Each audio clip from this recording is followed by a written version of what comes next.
Жастық шақ, өтелмес борыш, майдангерлер сынды бейне туындыларды осыған дейін көрермен назарына ұсынған режиссер Серік Таластың бүгін алғашқы толық метражды фильмінің тұсауы кесілуде.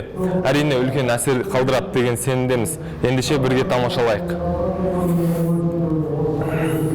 Алғашында аты белгісіз фильм 26 желтоқсан күні Жания атауымен Шымкент қаласының тұрғындарына тегін көрсетіліп отыр. Аталмыш туындыға ағымдағы жылдың тамыз айында арнайы кастинг жарияланып, 18 бен 60 жас аралығындағы 200-ге жуық адам қатысқан іріктеуден талантты актерлік қабілеті жоғары дегендер таңдалып алынған. Фильмнің басты рөлін қазақ киносының танымал актері Ержан Жарылқасын үлкен қателікке ұрынған әкенің образымен сомдайды. Отан отбасынан басталады деген, қазіргі таңда көптеп орын алып жатқан жастардың арасында ажырасу мәселелері. Ол ажырасқаннан кейін жалпы екі ортада сәбилер қалып жатады, ата-ананың қамқорына зәру болып. Біз осы тақырыпқа байланысты біз осы Жания деген соларға кішкене болса бір насихат болсын ниетпен осы Жания фильм түсіріп отырмыз. Бұл фильмде айта кететін болсақ, бір Жанияның бір ортаға бір қыз келіп, бір Жанияның кішкене бір шырқын бұзады да, сонан кейін бір ада бала мен қыз қалады. Жалпы бұл фильмді көрермен көріп, өзінің бала шағасына деген бір кішкене бір ойы өзгеріп, кішкене сондай бір фильмді айтып өтеді. Жалпы бұл айтқанда мағына бақытты басқа жақтан емес, бақытты сені жаныңда деген мағына көрсетеді осы фильм.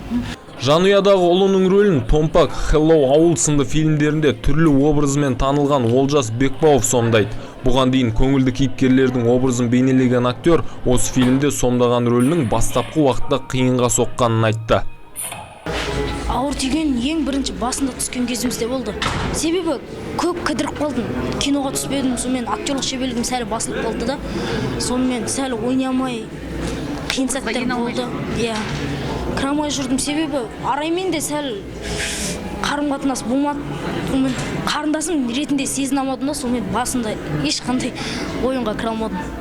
Осы күнге дейін қысқа метражды фильмдерді жарыққа шығарып жүрген режиссердің бұл туындысы 1 сағат 20 минутты қамтиды. Айта кетейік, аталмыш кинокартинаны түсіруге 1,5 ай уақыт кеткен. Ал алғашқы көрсетілімнен кейінгі көрермендердің алған әсері көздеріне алған жасынан ақ байқалды. Бұл киноның әсері өте, білмеймін енді өзім қалай сезінетінімді.